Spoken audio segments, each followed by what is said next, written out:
अब बैंकों के बाहर लोन की लंबी लाइन लगने वाली है और वो भी आरबीआई की मेहरबानी से। मतलब ऐसा है कि होम लोन लेने वालों के लिए साल 2025 बहुत अच्छा चल रहा है। आरबीआई बहुत मेहरबान है। पहले आरबीआई ने फरवरी में रेपो रेट में 25 बेसिस पॉइंट की कटौती की थी और अब फिर से आरबीआई ने रेपो रेट में 25 आधार अंक की कटौती का ऐलान कर दिया है। इसका मतलब ये है कि होम लोन लेने वालों को, खासकर फ्लोटिंग रेट होम लोन वालों को, आने वाले दिनों में अपनी ईएमआई में काफी कमी देखने को मिलने वाली है। उम्मीद की जा रही है कि बैंक जल्द ही इस रेट कट का फायदा ग्राहकों को देंगे और इस कटौती के बाद रेपो रेट अब 6% पर आ चुका है। आरबीआई गवर्नर संजय मल्होत्रा ने साथ ही मॉनेटरी पॉलिसी के रुख को न्यूट्रल से बदलकर अकोमोडेटिव कर दिया है। इस बदलाव से होम लोन लेने वालों को भविष्य में और रेपो रेट में कटौती देखने को मिल सकती है। इससे उनके होम लोन पर ब्याज दर और कम हो जाएगी। भारतीय रिजर्व बैंक आरबीआई ने रेपो रेट कटौती का ऐलान किया है। आरबीआई की मौद्रिक नीति समिति यानी कि मॉनेटरी पॉलिसी कमेटी ने रेपो रेट में तत्काल प्रभाव से 0.25% की कटौती का फैसला सर्वसम्मति से लिया है। आरबीआई के गवर्नर संजय मल्होत्रा ने कहा कि मौद्रिक नीति समिति के सदस्यों ने नीतिगत रेपो दर को तत्काल प्रभाव से 25 आधार अंकों से घटाकर 6% करने के लिए मतदान किया है। इस दौरान गवर्नर ने वैश्विक विकास के लिए नई चुनौतियों की ओर इशारा भी किया। टैरिफ वॉर से अनिश्चितताएं बढ़ी हैं। टैरिफ वॉर से क्रूड की कीमतें 4 साल के निचले स्तर पर पहुंच गई हैं। हालांकि अनिश्चितता भरे माहौल में भारत की स्थिति स्थिर है। महंगाई में लक्ष्य के मुताबिक सुधार देखने को मिला। पॉलिसी की फ्रेमवर्क ने ग्लोबल टेंशन के समय स्थिति को संतुलित रखा। गवर्नर ने कहा कि रुख में परिवर्तन आगे की दरों को तय करेगा।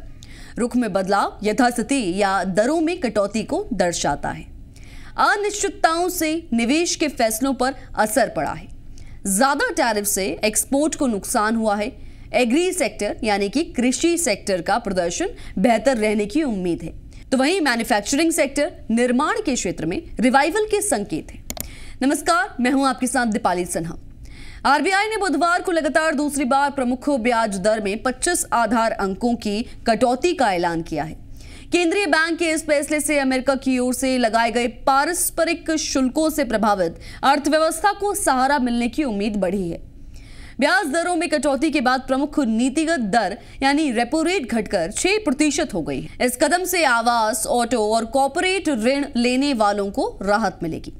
केंद्रीय बैंक के इस फैसले से अमेरिका की ओर से लगाए गए पारस्परिक शुल्कों से प्रभावित अर्थव्यवस्था को सहारा मिलने की उम्मीद भी बढ़ी है। फरवरी में पिछली बार आरबीआई ने रेपो दर को 25 आधार अंकों यानी बेसिस पॉइंट से घटाकर 6.25% कर दिया था। यह दर मई 2020 में पिछली दर में कटौती के बाद आई थी। इससे पहले आखिरी बार दरों में संशोधन फरवरी 2023 में हुआ था, जो अब नीति दर को 25 आधार अंकों से बढ़ाकर 6.5% कर दिया गया था। आपके मन में अगर सवाल आ रहा है कि क्या होता है रेपो रेट, तो जान लीजिए कि रेपो रेट वो दर होती है जिस पर आरबीआई बैंकों को कर्ज देता है। बैंक इस कर्ज से ग्राहकों को लोन देते हैं। रेपो रेट कम होने का मतलब है कि बैंक से मिलने वाले कई तरह के कर्ज जैसे कि होम लोन, कार लोन अब सस्ते हो जाएंगे।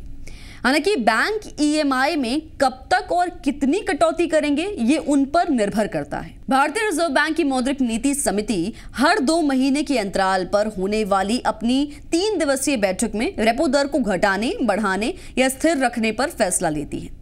अमेरिकी टैरिफ के झटके के बाद जीडीपी वृद्धि के अनुमानों में कटौती। आरबीआई गवर्नर संजय मल्होत्रा ने कहा कि मौद्रिक नीति समिति ने सर्वसम्मति से नीतिगत दर को 25 आधार अंकों से घटाकर 6.25% करने का फैसला किया है।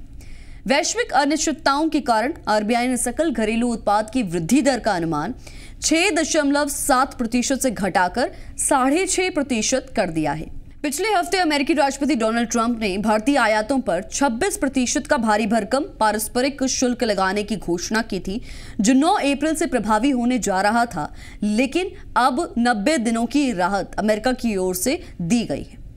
आरबीआई के गवर्नर ने वित्तीय वर्ष 2026 में वास्तविक जीडीपी वृद्धि दर 6.5% रहने का अनुमान जताया है। आरबीआई गवर्नर ने कहा कि नीतिगत और व्यापार संबंधी अनिश्चितताओं के कारण वृद्धि अनुमानों में 20 आधार अंकों की कमी की गई है। अब सवाल यह आता है कि केंद्रीय बैंक ने यह कदम क्यों उठाया है। तो रेपो रेट में कटौती का कदम खपत को बढ़ाने और आर्थिक विकास को तेज करने के लिए उठाया गया है। पॉलिसी रेट में कमी करने का मकसद है कि लोग ज्यादा लोन लें, जिससे रियल एस्टेट में निवेश बढ़े और मकानों की मांग में तेजी आए। यानी कि रियल एस्टेट को अब एक बड़ा बूस्ट मिलने जा रहा है। लेकिन इस रेट कट का असर इस बात पर निर्भर करेगा कि कमर्शियल बैंक कितनी जल्दी और कुशलता से इसका फायदा ग्राहकों तक पहुंचाते हैं। तेजी से और प्रभावी तरीके से रेट का ट्रांसमिशन होना जरूरी है ताकि इसके अपेक्षित परिणाम मिल सके। अब ये समझ लेते हैं कि आरबीआई ने जो ये रेपो रेट कम किया है उसके क्या फायदे होने वाले हैं। होम लोन और कार लोन सस्ते हो जाएंगे। बैंक जब आरबीआई से सस्ते में पैसा लेंगे तो वो ग्राहकों को भी सस्ते ब्याज पर लोन देंगे। यानी अगर आपने होम लोन, कार लोन या पर्सनल लोन लिया है या लेने की सोच रहे हैं तो आपकी ईएमआई कम हो सकती है। उदाहरण के लिए समझिए, अगर आपकी मौजूदा होम लोन ईएमआई 20,000 है तो अब ये 500 से 1000 तक कम हो सकती है। फायदा नंबर 2, नया लोन लेना अब सस्ता होगा।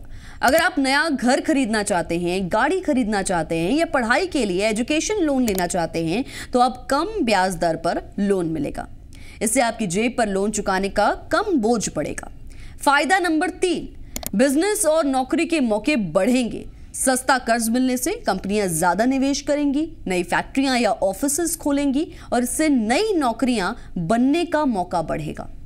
फायदा नंबर 4, रियल एस्टेट सेक्टर में तेजी आएगी। घर खरीदना सस्ता होगा तो फ्लैट और प्रॉपर्टी की बिक्री बढ़ेगी।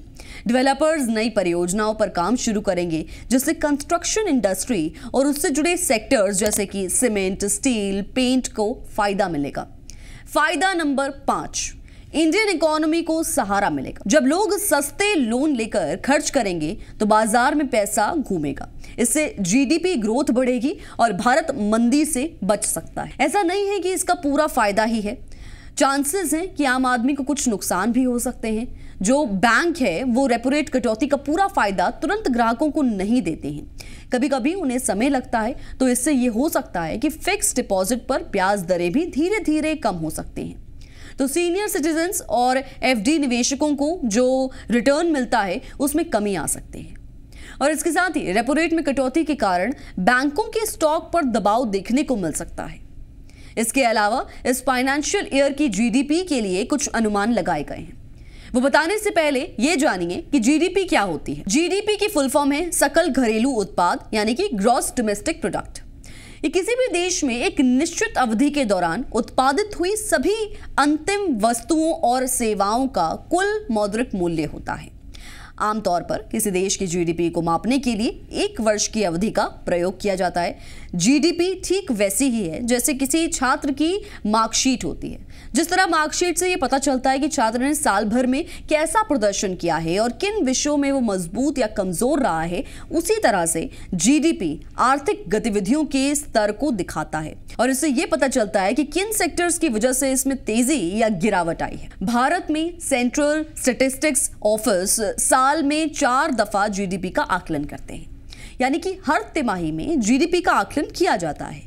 हर साल ये सालाना जीडीपी ग्रोथ के आंकड़े जारी करता है और इस फाइनेंशियल ईयर यानी कि 2025-26 में भी जीडीपी वृद्धि को लेकर जो आंकड़े दिए गए हैं उसके मुताबिक पहली तिमाही में जीडीपी 6.5% रहने की आशा है, दूसरी तिमाही में 6.7%, तीसरी तिमाही में 6.6%, चौथी तिमाही में जीडीपी 6.3% रह सकती है। जीडीपी का जो आकलन है वो कुछ अहम घटकों के जरिए किया जाता है। पहला घटक कंजम्पशन एक्सपेंडिचर है। ये गुड्स और सर्विसेज को खरीदने के लिए लोगों के कुल खर्च को कहते हैं।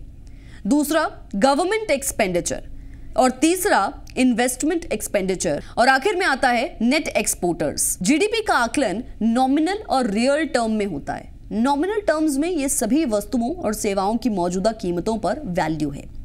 आम जनता के लिए ये इसलिए महत्वपूर्ण है क्योंकि ये सरकार और लोगों के लिए फैसला करने का एक जरूरी फैक्टर साबित होता है। अगर जीडीपी बढ़ रही है तो इसका मतलब ये है कि देश आर्थिक गतिविधियों के संदर्भ में अच्छा काम कर रहा है और सरकारी नीतियां जमीनी स्तर पर प्रभावी साबित हो रही हैं और देश सही दिशा में कदम बढ़ा रहा है। इसके अलावा आपको ये भी बता दें कि वित्तीय वर्ष 2025 से 26 में महंगाई दर 4% तक रह सकती है। आरबीआई के गवर्नर संजय मल्होत्रा ने कहा कि खाद्य मुद्रास्फीति निर्णायक रूप से सकारात्मक दायरे में प्रवेश कर रही है। वित्तीय वर्ष 2025-26 के लिए मुद्रास्फीति 4% रहने का अनुमान लगाया गया है। फरवरी में महंगाई दर 4.2% रहने का अनुमान लगाया गया है। अब ये महंगाई क्या है? वैसे तो आप आम तौर पर जानते हैं, लेकिन परिभाषिक रूप से आपको बता देते हैं। महंगाई की बात करें तो एक होती है थोक महंगाई और दूसरी होती है खुदरा महंगाई, जिसे रिटेल इन्फ्लेशन कहते हैं, जिसे उपभोक्ता मूल्य सूचकांक भी कहा जाता है। थोक महंगाई किसी वस्तु या सेवा के थोक मूल्य को बताती है। जब बात खुदरा मूल्य की हो तो उसे उपभोक्ता के मूल्य से जोड़ते हैं। मसलन उपभोक्ता जिस कीमत पर कोई सामान खरीदता है वही उस वस्तु का सेवा का खुदरा मूल्य होता है। इसमें होने वाली वृद्धि को ही खुदरा महंगाई कहा जाता है। तो वित्तीय वर्ष 2025-26 के लिए तिमाहीवार महंगाई के जो अनुमान बताए गए हैं उसमें पहली तिमाही में महंगाई 3.6% तक रहने की संभावना है।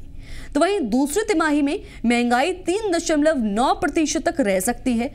तो वहीं तीसरी तिमाही में 3.8%, चौथी तिमाही में 4.4% महंगाई दर हो सकती है।